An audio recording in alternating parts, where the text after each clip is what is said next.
Okay, so now that you have your plan all set, do not start this stage until you have a room completed in your sketchbook that has all of your surrealism elements. I understand that some of you might not be here yet, and that's okay. Just be at your own pace. Again, you can always go back and look at these clips on YouTube, and you guys can see, review whatever I'm doing. So make sure that it's nice. Your paper is 12 inches by 14 inches. You're going to get this paper from the substitute. So when your plan is all finished, you're then going to get your paper from the substitute. Okay. Now, what I'm going to do is, because I want my room to be this way, because I want it to be nice and big. I want to have a nice big background and everything. I know that my paper is 12 inches this way, so I want to get my horizon line first. So I'm going to take my 6 inches, and I'm going to measure 6 inches over here. And I'm going to match this bad boy up.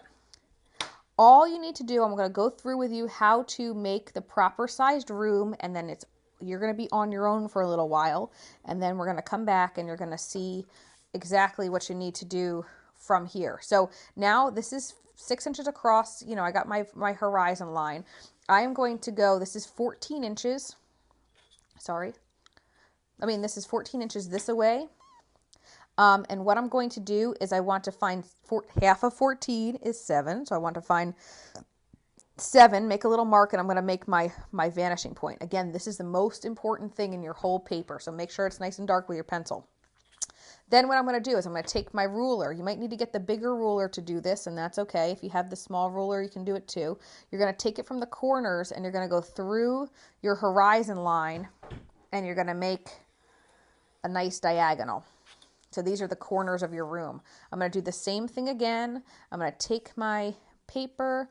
I'm going to go right through my vanishing point. I'm going to take that angle to angle. Okay, very good. Now, I'm going to decide at how big I want my background. I'm going to tell you a nice size to do your background. You can decide to do it bigger or smaller. I don't really care, but this is what I kind of want you to do. If you're confused or you're not quite sure, follow this rule. I would like your background to be about, we're going to stick with the 5 inches like we did in the original drawing or when I did on the original drawing in my sketchbook, I did 5 inches. I want you to do that again here. It's going to be much smaller than it looked like in your sketchbook, which I think is good. That's going to give you a little bit more depth to your room. If the background of your room is this was very wonky. Excuse me. Sorry. So what I'm going to do to make this a little bit nicer, because I did not do this correctly, I'm going to match it up. So I'm doing 5 inches. So I want the 2.5 mark to be where my vanishing point is. So I can actually move this up a little bit. There we are. It was a very minute amount, but it's enough to make a difference. And then I'm going to do the same thing here. I'm going to take my 2.5 mark. I'm just going to slide this bad boy down until both of my edges match my line. And I'm just going to make a nice straight line. Boop. Okay, so I did that. Now I'm going to take my edges and I'm going to match them up. So I'm just going to take where the end meets the diagonal and I'm going to match it up. And I'm going to do the same thing on this side.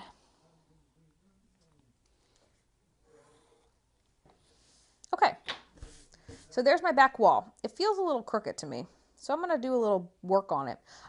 This is all you need to do. 5 inches, match your wall. This is going to be 6 inches down because you have a 12-inch wall. 12 inch sides, and this is going to be 7 inches in the center of your piece. Once you have this, you have your room. So in a second, you're going to see this room have some stuff in it, and then I'm going to show you how to outline it in Sharpie, and I'm just going to show you how to outline it in Sharpie, and then for next time, we're going to learn how to color.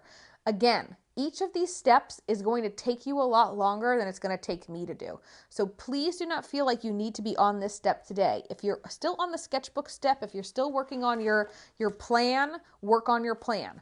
Once you're ready, start working on this. Then you're going to finish drawing it. That might take you a class, might take you 2 classes. Take your time, make it really, really nice. Then you're going to move on and you're going to start to Sharpie, then you're going to color. It might take you much longer than the days I'm going to show you these examples, but I want to show you these examples so you know what you're doing. Again, you can always go back and look at them so that you know exactly what you need to do, okay?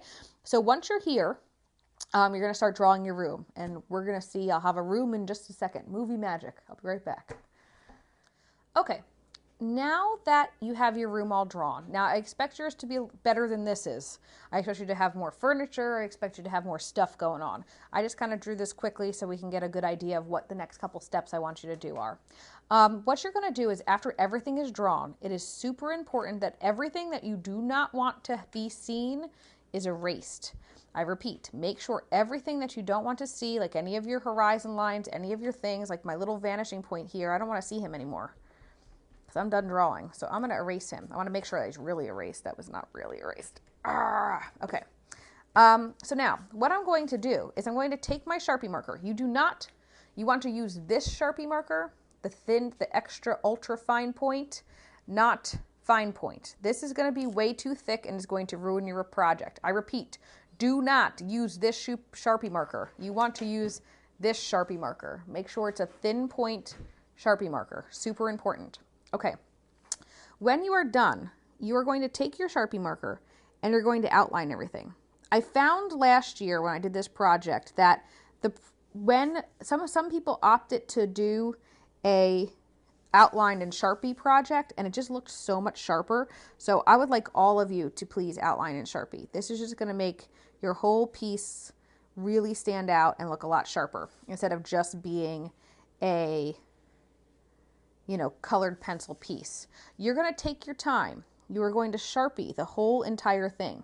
Now, the stuff that you drew in, like this mouth or the hand or whatever, this stuff is not as important. You want to trace it as neat and accurately as possible.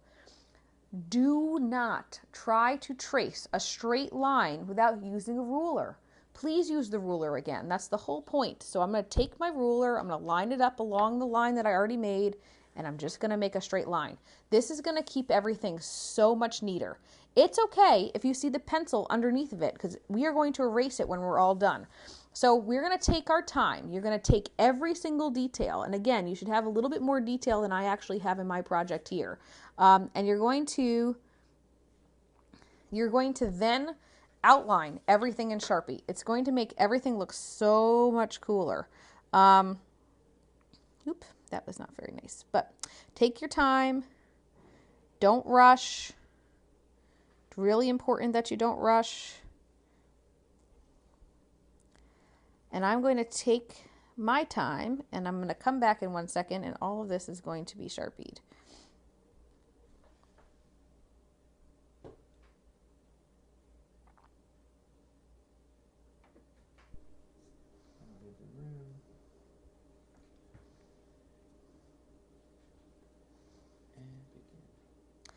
Okay, so I have just Sharpied everything. Now you can see there's a lot of pencil marks.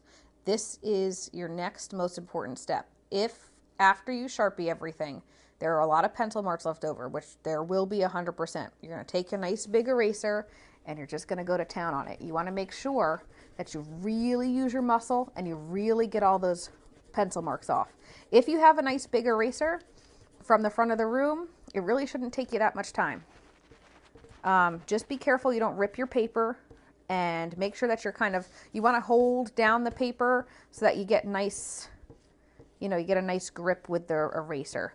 The more that you can erase, the quicker you can erase it, the better. So that's all you need to do up until this point. So for the day, all I want you to do, and if you're not on this step again, take your time. You can always look at this video again. I want you to draw your actual room. So have your vanishing point, your horizon line, get the background. This is, remember, 5 inches, 5 inches.